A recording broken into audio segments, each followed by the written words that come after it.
ধন্যবাদ, অভিনন্দন জানাবো ওম টিভি লাইভ চ্যানেলের কর্মকর্তা ভাই রাজুকে এরকমই একটি মহতী অনুষ্ঠানে আসার সুযোগ করে দেওয়া যায়। আমাদের বাড়িতে এরকম হয় জানাবো রাজুকে এরকম একটি মহতী অনুষ্ঠানে আসার সুযোগ করে দেওয়ার জন্য। আজকে ওম টিভি চ্যানেল লাইভের অফিসের শুভ উদ্বোধনী অনুষ্ঠানের মাঝে একটি মহতী উদ্যোগ নিয়েছে, যে উদ্যোগকে সাধুবাদ না জানিয়ে থাকা যায় না। আজকে শুভ উদ্বোধনী অনুষ্ঠান উপলক্ষে স্বেচ্ছায় রক্তদান শিবিরের মাধ্যমে এবং এলাকার অসহায় মা বোনদের হাতে নতুন বস্ত্র তুলে দিয়ে একটা নতুন যুগের সূচনা করলেন। রক্তদান একটা মহৎ দান। আমরা প্রত্যেকে জানি যে আমরা যত বেশি করে রক্তদান শিবিরগুলো অনুষ্ঠান শিবিরগুলো করব, তত আমাদের সমাজের পক্ষে মঙ্গল হবে। রক্তের বিকল্প এখনো আমাদের আধুনিক সায়েন্স, মডার্ন সায়েন্স তৈরি করতে পারেনি। রক্তের বিকল্প রক্ত। একটা মুমূর্ষু রোগীকে বাঁচাতে গেলে রক্তের প্রয়োজন হয়। শুধু রক্ত একটা মুমূর্ষু রোগীকে বাঁচায় তাও নয়, আমাদের সম্প্রীতির মেলবন্ধনকে অটুট করে। আজকে দেশের মধ্যে যে অসহিষ্ণুতার বাতাবরণ তৈরি হয়েছে, আজকে যেভাবে জাতের নামে বজ্জাতি হচ্ছে, ধর্মের নামে যে ভেদাভেদ হচ্ছে, এই রক্তদান শিবিরগুলো তার একটা জ্বলন্ত উদাহরণ যে এটা সম্প্রীতির একটা ধারক এবং বাহক।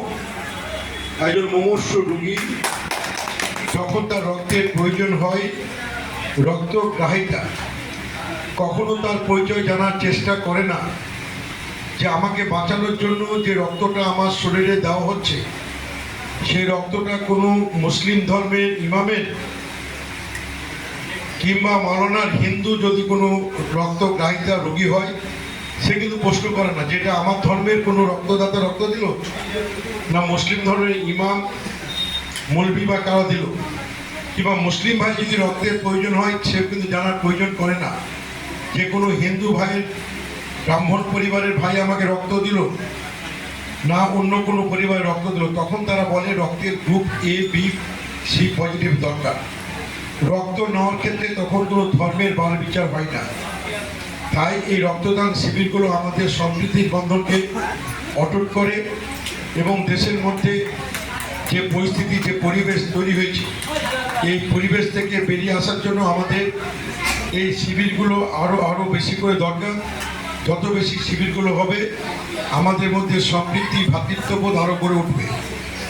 ওম টিভি লাইভ চ্যানেলের কর্মকর্তা ভাই রাজু এরকম একটা মহৎ উদ্যোগ, এই উদ্যোগকে সাধুবাদ জানাই। তার সঙ্গে আজকে একজন প্রতিবন্ধী ভাইকে, আজকে তাকে চলার পথে সক্ষম বলবো না, তাকে যাতে কর্মজীবনে সে যাতে সফলভাবে কাজ করতে পারে, তার জন্য একটা ট্রাইসাইকেলও তার হাতে তুলে দিয়ে তাকে আগামী দিনে চলার পথ সুগম করলো।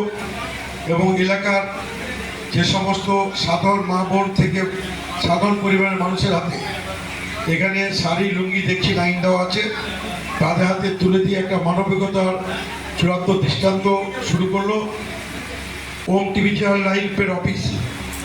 আমি এই জায়গায় আমার একটু বক্তব্য থাকবে। আমরা যারা টিভি চ্যানেল, পোর্টাল চ্যানেলগুলো আজকে আমরা যারা পরিচালনা করছি, যারা আমরা চালাচ্ছি, তাদের প্রতি আমার একটু দৃষ্টি থাকবে যে সাংবাদিকতা, আপনি পোর্টালই হন আর ইলেকট্রনিক্স মিডিয়া হন আর প্রিন্ট মিডিয়া হন, সাংবাদিকেরা সমাজের চতুর্থ স্তম্ভ। সমাজ গঠনের ক্ষেত্রে তাদের অগ্রণী ভূমিকা থাকে। এই জায়গাটায় তাদের যেন কোনো চক্রান্তের শিকার না হয়, পক্ষপাতিত না হয়। রিপোর্টিংয়ের ক্ষেত্রে সত্যটাই উদ্ঘাটিত হোক, সত্যের সন্ধানের সুযোগ, এবং এরা সত্যের সন্ধানে ছুটবে, সত্যকে উদ্ঘাটিত করবে, যে কোনো চ্যালেঞ্জকে তারা অ্যাকসেপ্ট করবে, নির্ভীকভাবে তাদের সংবাদ পরিবেশন করবে। তাদের আমি দীর্ঘায়ু শুভ কামনা করে এই চ্যানেলটি আরও বেশি বেশি ব্যাপ্তি হোক এই প্রত্যাশা রেখে এখানে আসার সুযোগ করে দেওয়ার জন্য রাজু সহ তার টিমকে আবার আন্তরিক শুভেচ্ছা অভিনন্দন জানিয়ে আমি আমার কথা শেষ করলাম। আপনারা সকলেই ভালো থাকবেন, সুস্থ থাকবেন। জয় বাংলা। ধন্যবাদ জানাই মাননীয় আমাদের আকুই আমাদের মুর্শিদাবাদ জেলার একমাত্র